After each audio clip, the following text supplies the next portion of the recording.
G'day guys, Reverend Cameron here. Thanks for watching all these videos. This little intro is just because the video that you're about to see isn't our normal setting. I was actually up in Sydney in October. Got to visit our friends at Revesby Congregational Church. Pastor Mike was generous enough to welcome me up onto the stage, and we just had a little bit of an interview. So just talking about what's happening down here in the Dorn Valley. Anyway guys, I hope you enjoy it and keep on watching. You know what I really like about what just happened then? At home, I run a clicker and my computer is downstairs around the corner and out of the way. And quite often I'll go click and nothing happens. And I feel awful, but it's great to see another one going, and so we're gonna have some music. And the tech person's up the back going, no you're not, there's nothing there. So it makes me feel really good. You have those moments, don't you? Is now the time when I do an a cappella? I go, There is never a place, never a time where I go a cappella, except in Woolworths when I'm walking around with my daughter. Okay. Because she's 15 now and she loves it when I start singing and dancing to the radio in Woolworths.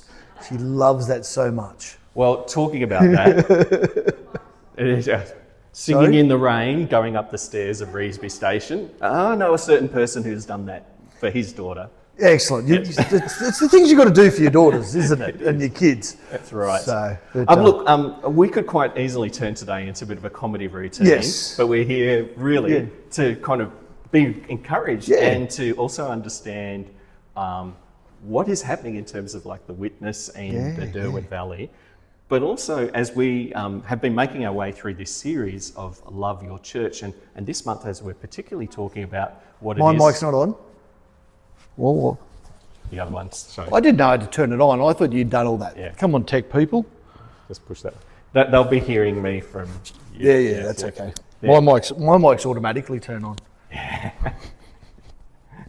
We won't sorry, Kez. We won't make any mic jokes. So that's fine. And they probably would have heard some of that. That's stuff as it's well. all good fun.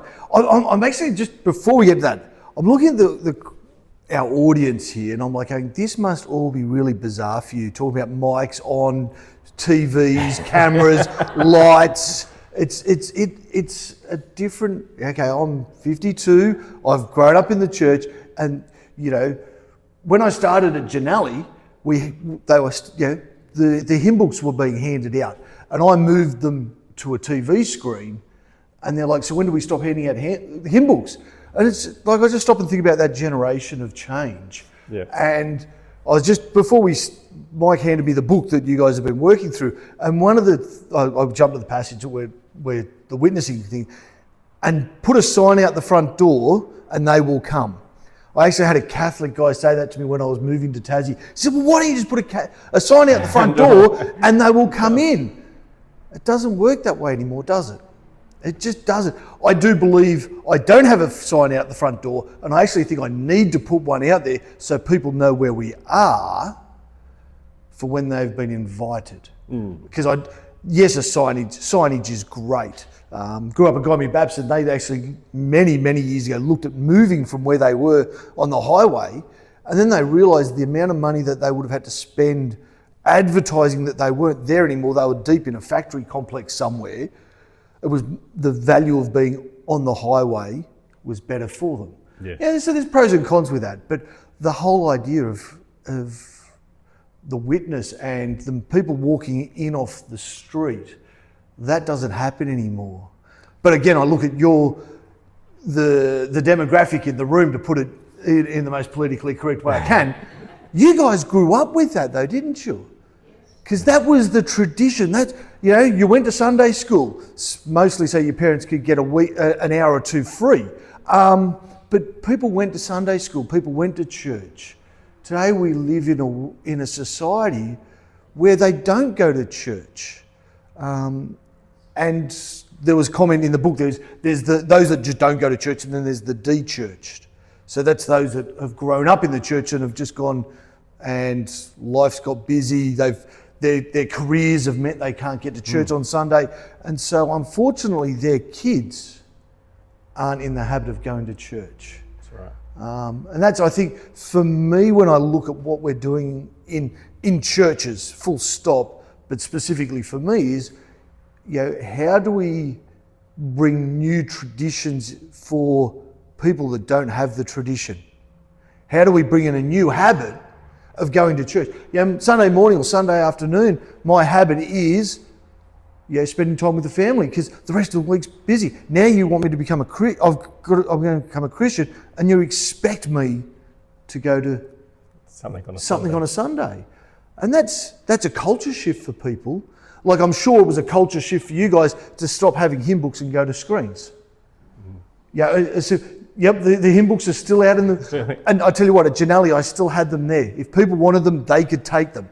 But And can I say, the screens only come in the last little while as well. So Can I say my OCDness says that screen's on a lean too? I know, but that's also the stages a bit on the lean as well. Yeah. But I think talking about the mics and stuff, I mean, that's one of the important things of why we have been doing online stuff, because the way that people now come into a church, the first entry point is potentially through sort of online media and presence, particularly sort of amongst kind of younger generations. It's your resume. People say to me, what's your church? Where's your church? Jump onto Facebook, look up Dormer Valley Christian Fellowship. There's video history of my sermons. You can look and see and decide for yourself if you like what I do and like what I say. So it's my resume for our church. We give our online address so that then people can determine whether they want to be coming to the they can dip their toe in, and if they don't like it, they bail out. Is it a soft way of doing it? Is it making it easy? I don't water down the gospel. I still will present the gospel, but it's just a different way of presenting and connecting with people. I know numbers aren't, it's not what it's all about, but for me, we've only got 6 to 8 people that come along. But yet, when I look at the backside of the Facebook information, I see that there's been 150 plus views of some description on our video from the Sunday within 2 weeks. So, you sort of go, okay, I'm only talking to 8 people live, but then there's possibly over 100 people that have heard the gospel. The gospel's gone out. We are promised that God's word goes out. When it goes out, it doesn't come back empty. Yep. So dealing with the change of screens, lights, doing this, it's getting the gospel out that little bit further than the 15, 20 people in the room. Yeah. So, I mean, I know many of us here do know you well, but maybe thinking then of that sort of online audience and stuff. So you're a congregational minister. Congregational minister. I actually was saying, I joined Miranda Cong in 2008. So I actually precede Michael, and we would be the longest currently serving congregational ministers without touching into the Chinese ones, because I'm not sure about those guys. But we're the longest currently serving ministers.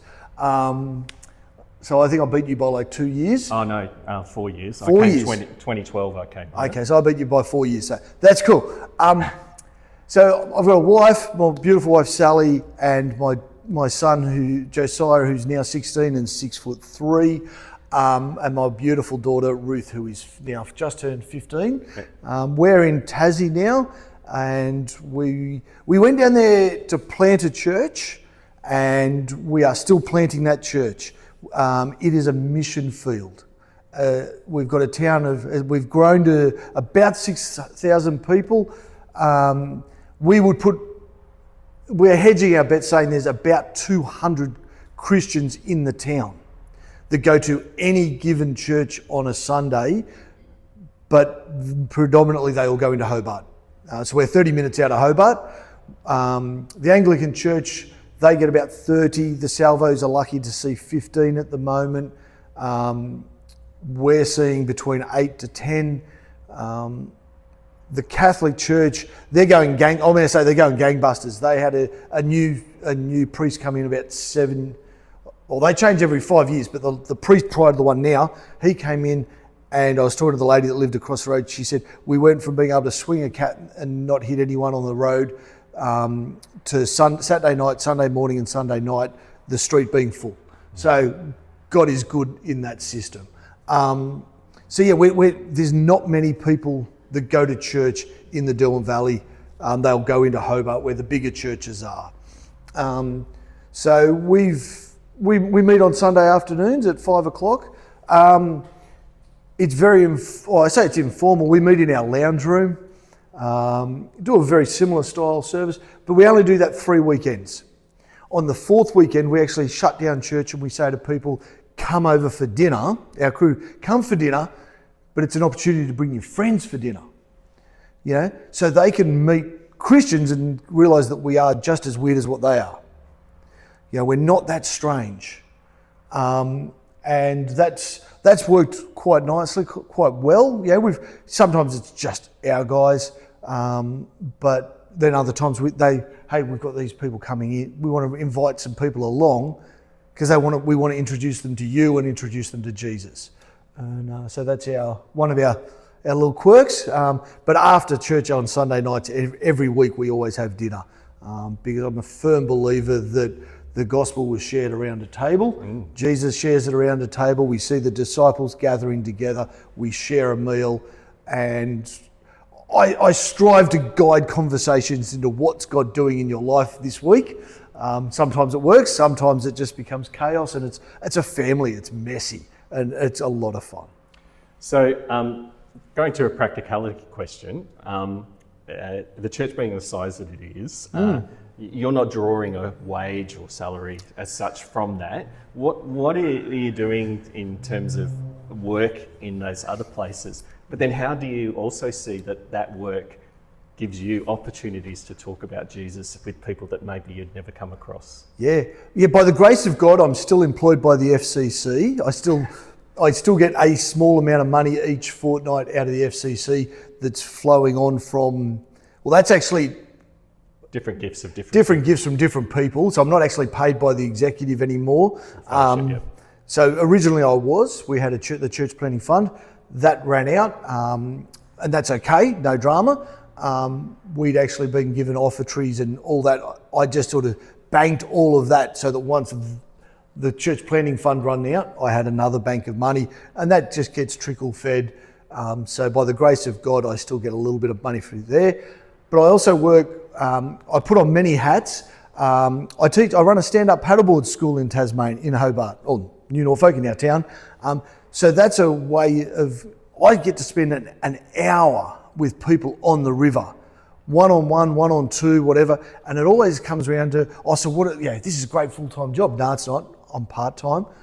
Well, what else do you do? Well, I'm a church minister. I'm a mechanic, and I do this and I do this. And the amount of people that say, church minister, and a conversation grows out of that. The other main one I'm doing at the moment is, I work for a mechanic. It's a small family-run business. So there's the boss, his stepfather, and myself. And I work part-time, and the stepfather works part-time. We also, and part of that job, we run the equivalent of NRMA, the call-out vehicle. And so I get to go out and meet people in their time of need. And quite often that leads to some conversations. Michael, I know, wants me to talk about 2 events that just happened recently. If you're willing to share, yeah. Oh, yeah. Look, I'll go the short one first, which was Tuesday afternoon, a fortnight ago. I get a call out, flat battery, beautiful, roll in. This is an easy job, jump start, go, done, back to work. Rock up, elderly lady, yes, it's flat battery, rightio, no worries, I'll do some tests. And then she says, it was my wedding anniversary yesterday. And I said, great, now I love you oldies, I just passion for you guys. I said, how long you been married? Thinking, the number was going to start with a 4 at least. Yeah. She said, well, look, I'm in my 70s, but I've only been married 7 years. And I'm like, okay, rightio. That took me right off guard. But for 3 years prior to that, we were together, but we didn't live together, and we behaved ourselves because of our faith. Okay, what church do you go to, ma'am? She said, Salvation Army. And I spent the next 35 minutes, what should have been a 10-minute job took me 35 to 40 minutes. I'm finding out about her faith and her journey through life and what had brought her to New Norfolk on that day.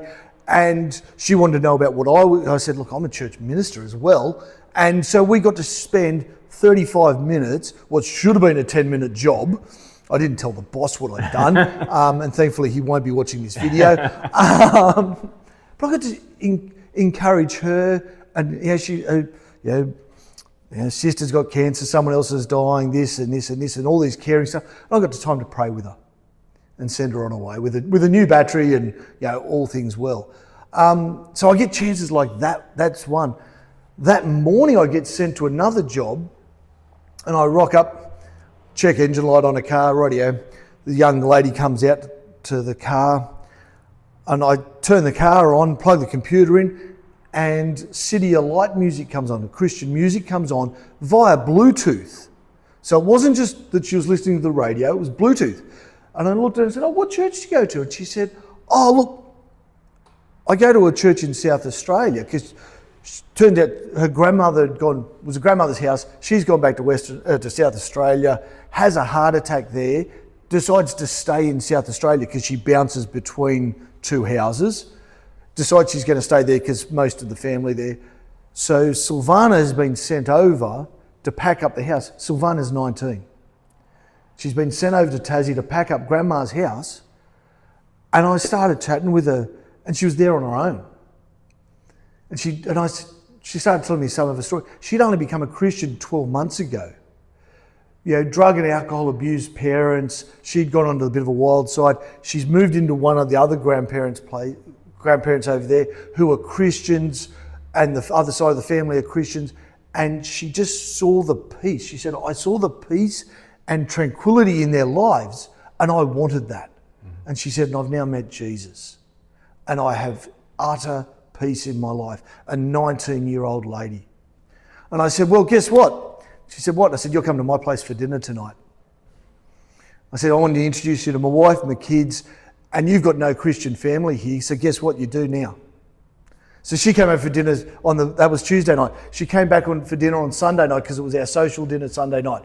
So and then I rang her on the Tuesday and I said, have you finished packing yet? And she said, yeah, I'm flying out tomorrow. I said, great, come over for dinner again tonight. And a few of their church members came back for dinner on Tuesday night.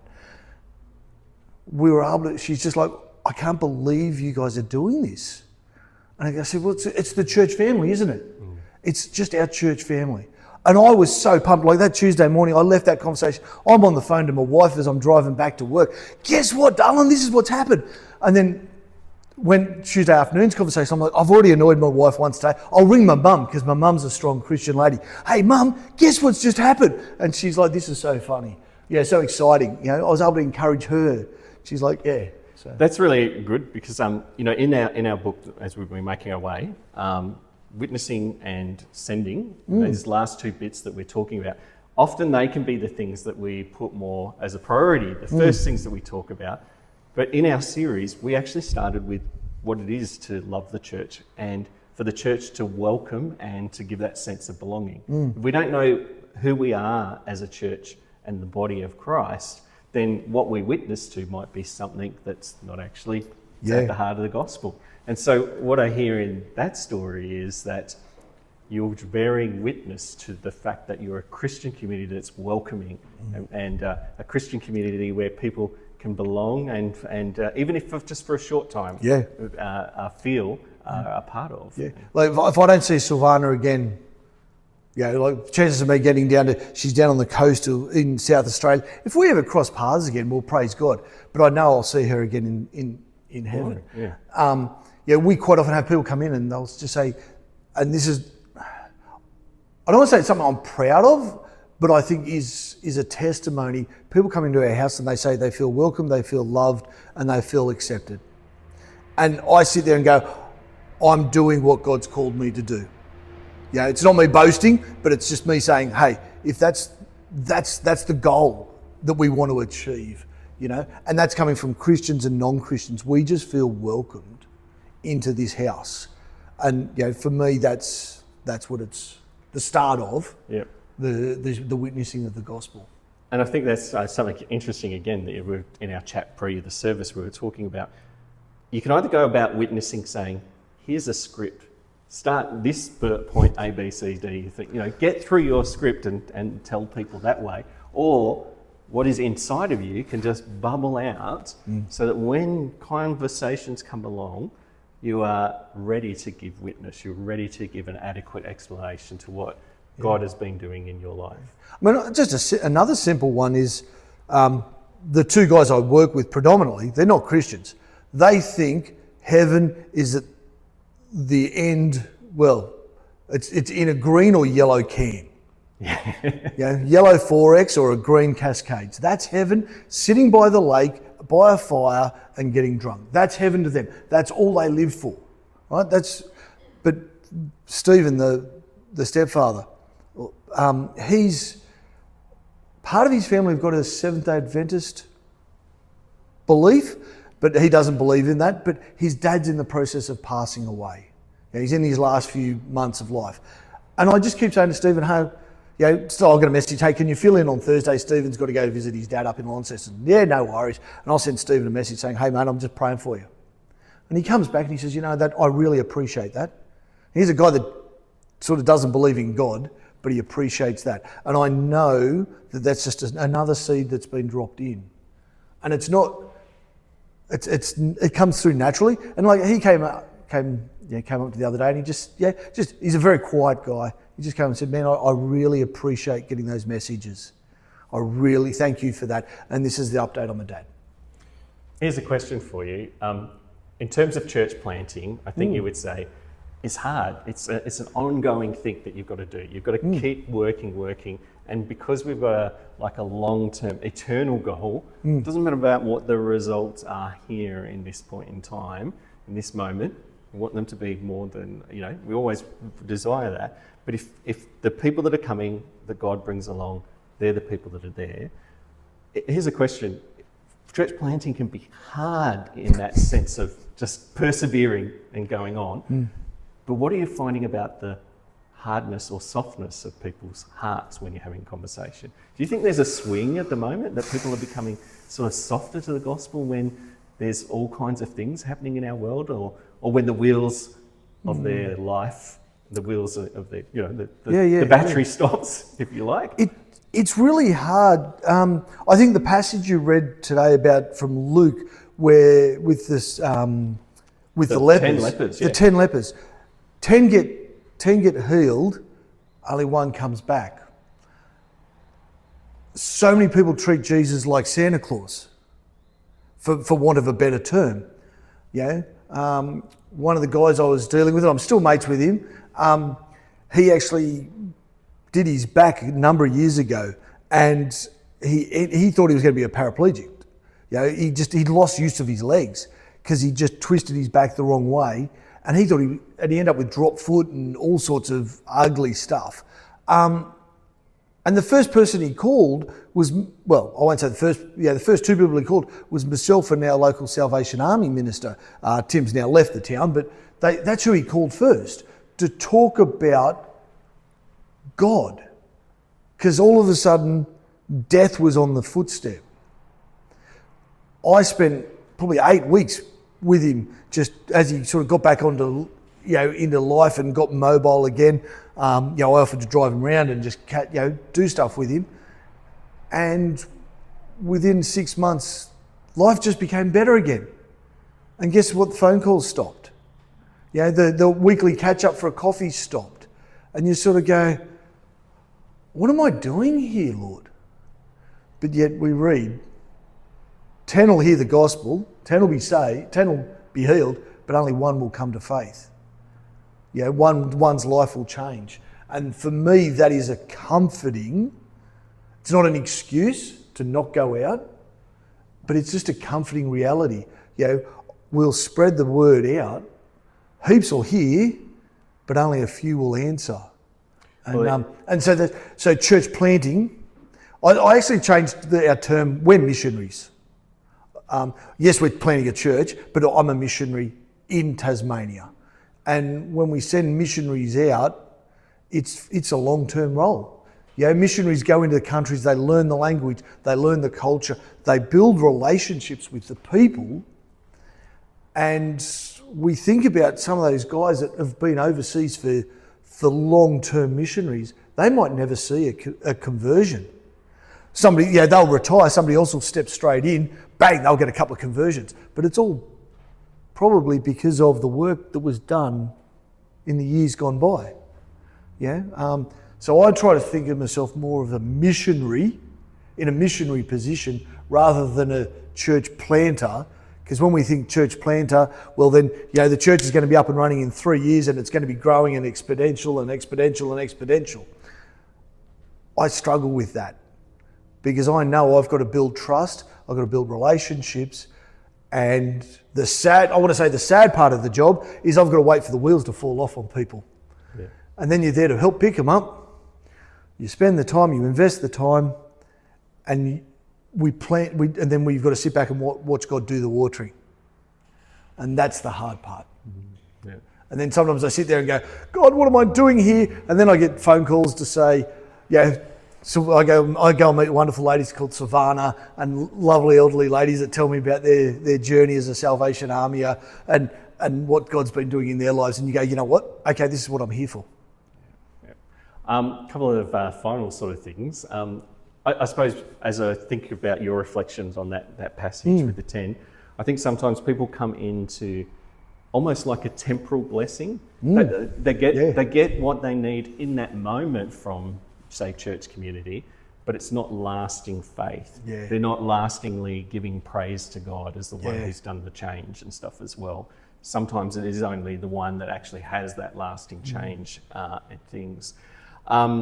That's the thing I also wanted to kind of just talk about or ask you is every Christmas there's a moment in which you participate with a number of other churches to do something as a kind of Christmas Christian witness. Can you tell us a bit about that? Yeah, so when we moved down to Tassie, so obviously we got there in the January, towards the end of the year, one of the ladies we were involved in a Christian school, she said, Christmas Day up at St. Matt's, there's a community Christmas lunch on that St. Matt's puts on.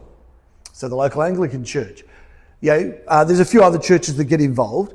Would you be interested in helping out? And Sal and I went, well, we've got nothing else to do. We're here on our own, so let's wander up. The long of that was 40 years prior, two families had got together and spent Christmas lunch together. Then the next year it went a few more people from the church, a few more. We fed I can't remember what it was that year, but the next year we fed 200 people in a hall smaller than this. We're actually asking people to, hey, great you've eaten, can we just grab your plates and wash them up and can you stand over there and wait for dessert because there's still a queue out the door to come in. So we've got a gospel presentation that was happened at that. There's a singing some carols. There was some children's activities, gifts given to the kids and stuff like that. Roll forward now, that was our last year we actually met in that church building because of the size of it. And literally it was people just bringing food in and we had about a dozen electric fry pans and all sorts of stuff. Workplace health and safety and food standards would have they would have had hernias, just brains going off. We've now moved to the local community hall.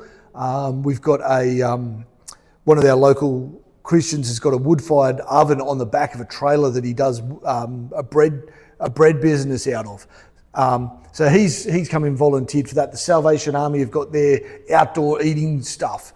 So we're in a hall for 2 years. Now we've moved into the local park. So we're outside. We're still feeding between 150 plus people on Christmas Day. And at the moment I get the privilege of actually leading that team. And somebody from one of the churches gets up and gives a gospel presentation. And it's open to anyone, but we get elderly, we get tourists, we get the needy. When we're in the hall, story from the hall, one lady came up and she said to me, I'd bought my kids, single mum, I've bought my kids some presents and I had no food to feed them. And she said, and I don't know who it is, but there's this little girl that has grabbed my daughter and hasn't left her side all day. And I said, oh, what does she look like? And it was my daughter. And because I was so busy running around doing all sorts of things, I hadn't seen my daughter all day, praise the Lord. But she'd gone and just grabbed this other child, similar age to her, and they were playing, they'd found the kids' stuff, and this child had a smile on her face, mum had a smile on the face, and we got to share, hey, we're the local church, we're the local churches, and we just want to bless you. Our town mayor is now coming along. She thinks I'm wonderful, don't know why, but she thinks, she loves what we're doing. And this year I put the paperwork in to get the approvals to use council land and all that stuff, and it was approved within 12 hours. There was no, oh yes, this will need to go to council, and they donate stuff to us. Local community, we get donations. So it costs us nothing, and it costs the community nothing, and we get to share the gospel with them. It's a great little blessing and a great witness just getting out there and having it out by the grace of God. It's been 22 degrees, a little bit of breeze and cloud. It's been perfect picnic weather every year. So. Well, we'll keep that in prayer, and that's a probably good place to kind of sort of finish. What are some things that we could be praying for you at this time, mate? Yeah. I guess as we all do, we'd like to see growth, but I want to see the growth in our people. I want to see but just a continued witness, strong witness in the community. You just pray for encouragement for myself. Time management, that's, for me, I can get quite busy, but then on the flip side of it, I can get also quite lazy. I come home and I just want to sit down and go, but there's still things to do. Pray. We've just restarted our youth group, which is another praise point. So this is another witness story. Our kids are part of the rowing club. A single mum moves down from north of Tassie, comes down to New Norfolk. Her son wants to do rowing, so they've started coming along. We didn't know she was a Christian, and then towards the end of the season, so this is February, March, we're away on a rowing competition, and Lara says to us, oh, I'm told you're a church minister. Can I just first of all say you're the craziest church minister that I've ever met? But I want to talk to you more about Jesus, because this is a bit of my history, and her story is wild. I was like, yeah, great. Come along Sunday. We meet Sunday nights, this. They've started coming along. They've locked in. They are an integral part of church now. And her son was going into Hobart to one of the big church youth groups, and he hated it. He's a quiet kid. But he got on with my two kids because they're the similar age.